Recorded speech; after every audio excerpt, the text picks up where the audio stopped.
I want to talk about a very simple but crucially important idea.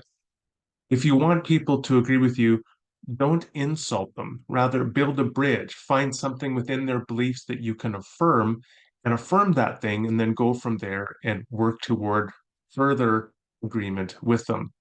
The more that you do that, the more inclined people will be to want to agree with you, which increases the likelihood that eventually you will come to greater agreement. Unfortunately, I believe much of conservative evangelical apologetics is focused not on building a bridge and finding common agreement, but rather on emphasizing disagreement, the chasms that exist between different belief systems. And often I think that just serves to alienate people.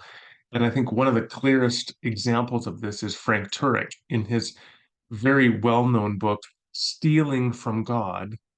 He interacts with atheists by arguing not just that their beliefs are false, but that in defending their beliefs, they have to implicitly appeal to theistic categories, as he claims.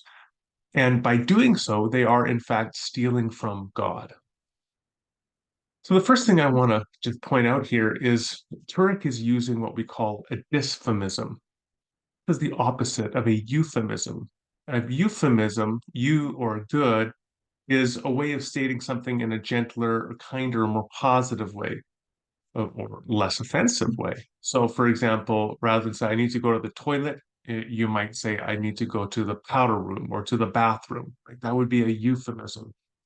A dysphemism is a way of saying something in a starker, potentially more offensive or stronger way. For example, instead of saying you're going to the mental hospital, you might say that person's going to the loony bin. Or let's say that you are in a restaurant and somebody comes up and says, instead of saying, hey, can I take that bottle of ketchup on your table? They say, hey, can I steal your ketchup? Saying stealing your ketchup is a way of saying this in a more forceful way, which would be a dysphemism. And I'm saying that atheists, by using categories, I mean, even accepting, just for the sake of argument, that what Turek says here is true, that atheists implicitly appeal to theistic categories, even if that were the case or is the case, saying that they're thereby stealing from God is a dysphemism. It's a way of saying it in a stronger way. Now, when you say you're stealing the ketchup bottle, people don't take offense of that because as a dysphemism, it's also recognized that it's not an offensive dysphemism. But when you say stealing from God, I think that is reasonably interpreted as more of a direct affront to the atheist, and thus more likely to alienate them and less likely to build a bridge with them. I wrote The Doubter's Creed a couple years ago, and the whole point of this book is to pursue what I call an apologetic of agreement or an agreement apologetic, which is to always begin by saying, what are the things that we agree with this person on or this group on? How can we find common agreements, something to affirm, and then build from there? That's precisely, I believe, what Paul did in Acts 17 when he goes to the Stoics and Epicureans and he affirms first of all, that all of them may have this statue to an unknown God. And he says, I want to talk about that God. He affirms that. And then he actually quotes from Stoics, in him we live and move and have our being. We are his offspring. I believe that too.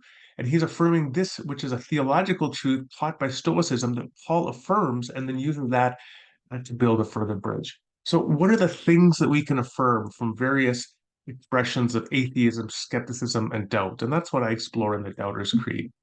One chapter, I'm just going to conclude with this as an illustration, talks about that group which has, in some respects, the starkest difference from Christians. These are atheists who are also naturalists.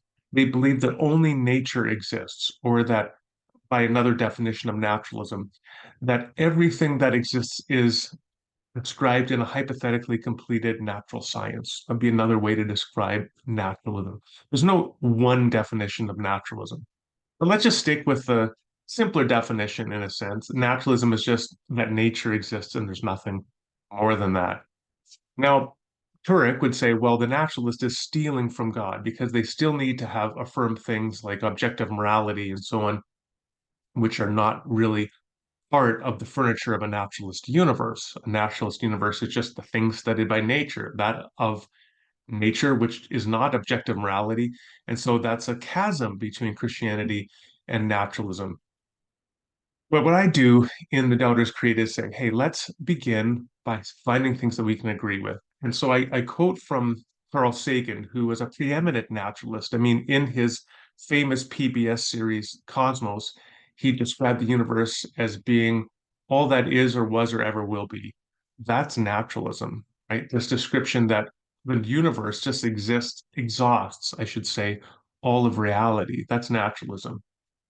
So he said that that's naturalism, but he also famously will say things like this famous passage in his book on Pale Blue Dot, where he talks about our, as human beings, our frailty, our relative insignificance in the universe, and the fact that there's so much conflict and pain and suffering on the planet that we need to learn to get along with one another, and find a way to live together for the mutual benefit of all. Now, he says that much more eloquently than I do right now, but that's his famous passage in his book on the pale blue dot, which I quote in the book. And I say, look, here, okay, Sagan affirms naturalism, very different from Christianity, but here he's also affirming a telos and an ethic, a desire that human beings need to find a way to live together, that we are very vulnerable in this universe. And then I say, well, how can a Christian agree with that? Well, of course, a Christian can agree with that. We can agree that human beings are finite, fallible, and vulnerable in the universe. And it is critically important, yes, that we learn to get along with one another, that we learn to love our neighbor as ourselves. And so I talk about the teaching of Jesus and how a naturalist can begin to emulate the teaching of Jesus and find this as something laudable, which is a common point of agreement between the Christian and the naturalist. So I conclude the chapter with this initial naturalist creed that a naturalist can affirm, which would be something overlapping that which a Christian can affirm. If you look at it here, it's not a lot there, but I submit that the thing that is there is actually pretty profound. So here's the naturalist creed. I believe Jesus modeled an exemplary life of goodness and love, and I strive to emulate that life by loving my neighbor as myself. In essence, what I'm saying here is I think the heart of a Christian ethic to love one's neighbor as oneself, which of course is famously half of the entirety of the law as Jesus summarized it in two commands, this really maps beautifully onto Sagan's call for human beings to learn to live together on this pale blue dot. And a naturalist could affirm this much, at least, of the Christian story and of the Christian ethic and the Christian creed. And I would submit, yeah, that's not yet affirming theism. It's not yet affirming the doctrine of the Trinity or the atonement of the incarnation or the general resurrection, etc. But it's affirming something profound, which is a life project. How do I learn to love my neighbor as myself? And again, a doctrine which, in fact, is one of the two central doctrines of all uh, of that which underlies Judeo-Christian ethics from a Christian point of view, love of God and love of neighbor. That's profound. And this is an apologetic of agreement between the Christian and the naturalist. And I submit that presenting a common project between Christians and naturalists like this is far more effective in the long term at building dialogue and mutual respect between different groups, which makes it more likely to have fruitful conversation that could result in things like conversion and transformation, not only of one side to another, but in some respects of parties mutually between one another as they learn from one another. This would be far more productive than the dysphemism and the insult of saying that people who don't have your concept of God or your concept of absolute reality are just stealing from your beliefs.